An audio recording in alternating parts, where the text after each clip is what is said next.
सादर जय जिनेंद्र। आचार्य श्री तुलसी का कहना है कि आप संघ के विशिष्ट साधक साधु में से एक हैं। आचार्य श्री महाप्रज्ञ जी का मानना है कि आप में विनम्रता, आध्यात्मिक भावना, सहजता, सरलता और समर्पण के प्रतीक है। आचार्य श्री महाश्रमण जी का कहना है कि आप धर्म संघ के असाधारण साधु हैं और मेरे लिए तो विशेष सामान्य है। साध्वी प्रमुखा कनक प्रभा जी का कहना है कि आपने अपने समर्पण भाव के बल पर गुरु के अगाध विश्वास को अर्जित किया है। कौन है वो साधु, कौन है वो विशिष्ट साधक जिसके लिए तेरा पंथ धर्म संघ के 3 आचार्यों ने इतनी महत्वपूर्ण बात कही। जब गुरु मूल्यांकन करते हैं तो अवश्य ही वह शिष्य एक विशिष्ट योग्यता रखता है। आइए हम जानते हैं कि वो कौन है। राजस्थान के बीकानेर के एक छोटे से कस्बे रांसीसर में 19 जनवरी 1931 को श्रीमान रघुलाल जी चौरड़िया के यहाँ एक पुत्र रत्न का जन्म हुआ। पिता पुत्र का संबंध बहुत गहरा था, लेकिन बहुत कम समय तक उनका साथ रहा और पिता की असामयिक मृत्यु के पश्चात साध्वी वृंदा जी बोरज वालों की विशेष प्रेरणा से बालक के मन में वैराग्य का अंकुरन हुआ और उन्होंने अपने आप को धर्म संघ में समर्पित करने के लिए स्वयं को प्रस्तुत किया आचार्य श्री तुलसी के समक्ष। और राजगंगा शहर में आचार्य श्री तुलसी ने 1943 में 13 वर्ष की उम्र में ही उन्हें दीक्षा प्रदान की और उन्हें नाम दिया मुनि ताराचंद जी। और यहीं से प्रारंभ हुई एक साधक की यात्रा।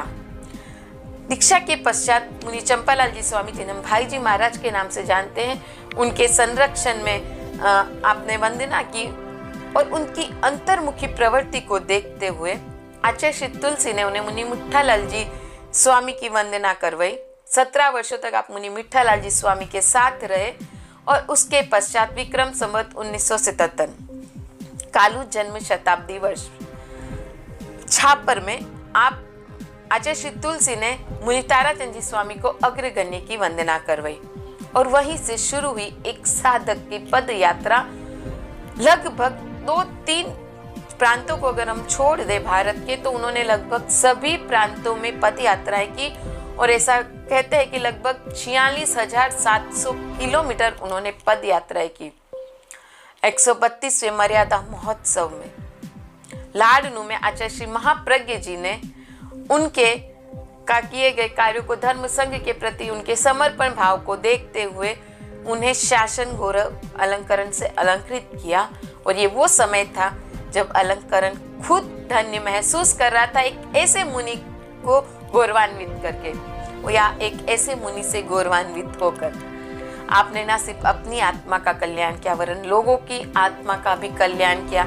उनके स्व विकास के साथ पर विकास में भी आप सहयोगी बने और आपने कई लोगों के भीतर वैराग्य के बीजों का अंकुरण किया, जिनमें मुनि भरत कुमार जी, मुनि धन्य कुमार जी, साध्वी सिद्धार्थ प्रभा जी, साध्वी रश्मि प्रभा जी, साध्वी यशस्वी प्रभा जी ने उन वैराग्य के बीजों के अंकुरन को पौधे के रूप में प्रस्फुटित हुआ और उन्होंने धर्म संघ में दीक्षा ग्रहण की। धर्म संघ के प्रति आपके समर्पण भाव को देखते हुए आचार्य श्री महाप्रज्ञ जी की आज्ञा से आपने 1995 में जैन विश्व भारती में मुनि आदित्य कुमार जी को और समन हंस प्रज्ञ जी को दीक्षा प्रदान की। एक साधक की यात्रा प्रारंभ हुई जब उन्होंने अंतः यात्रा करना प्रारंभ किया कुछ संकल्पों के साथ, और 1995 में उन्होंने एक संकल्प किया कि वो प्रति वर्ष 1 माह एकांतवास करेंगे, मौन एकांतवास। फिर धीरे धीरे ये तपस्या का क्रम बढ़ता रहा। 1 से 9 तक की आपने तपस्याएं की और 71 वर्ष की उम्र में उन्होंने अपनी साधना को प्रवृत्ति से निवृत्ति की ओर अग्रसर किया।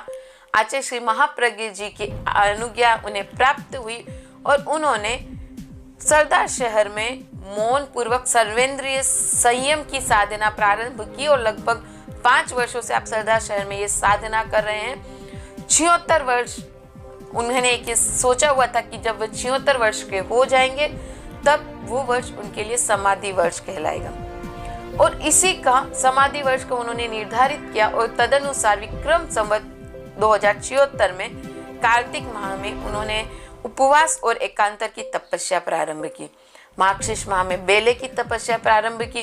पोष माह में उसे बढ़ाते हुए तेले की तपस्या प्रारंभ की और न सिर्फ अपने शरीर को बल्कि अपने कषायों को भी उन्होंने क्रश करना प्रारंभ किया। माघ माह में उन्होंने संकल्प किया कि वो अन्न का वर्जन करेंगे और पानी को छोड़कर सिर्फ 3 द्रव्य पर रहेंगे। फाल्गुन माह में पानी के साथ सिर्फ 2 द्रव्यों की सीमा हो गई और उसके पश्चात आचार्य श्री महाश्रमण जी के आदेश अनुसार आचार्य श्री महाश्रमण जी की आज्ञा से आपने 22 मार्च 2019 को संलेखना प्रारंभ की। आपके साथ लगभग 41 वर्षों से मुनि सुमति कुमार जी सहयोगी मुनि के रूप में हैं। मुनि देवारी कुमार जी 22 वर्षों से हैं। मुनि आदित्य कुमार जी जिन्हें आपने खुद दीक्षित किया था और गुरुदेव के आदेश के बाद वो आपके साथ में ही थे और लगभग 12 वर्षों से वो आपके साथ थे। आपने एक पुस्तक लिखी है, मेरी यात्रा वीतरागता की ओर। ये उनकी आत्मकथा है और वो जैन विश्व भारती द्वारा प्रकाशित पुस्तक है। एक ऐसा संत, एक ऐसा साधक, एक ऐसा व्यक्ति जिसके व्यक्तित्व के कितने ही गुण हैं, कितने ही आयाम हैं जिन्हें शायद हम उतनी अच्छी तरह से नहीं जानते हैं, लेकिन उनके समर्पण भाव, उनके श्रद्धा भाव और उनकी स्वयं के साथ में आत्मा के कल्याण के साथ में दूसरों के कल्याण की भाव जो उनके भीतर था वो हमारे भीतर भी आए। जिस तरह वो धीरे धीरे अपने कषायों को कृश करते हुए अपने अंतिम लक्ष्य की ओर अग्रसर हैं, हम भी यह उनके प्रति मंगल कामना करते हैं कि आप अपने अंतिम लक्ष्य को प्राप्त करें और जैसा कि हमारा अंतिम लक्ष्य मोक्ष है, आप मोक्ष की ओर अग्रसर हो। यही मंगल कामना करते हुए फिर मिलेंगे। नमस्कार। जय जिनेंद्र।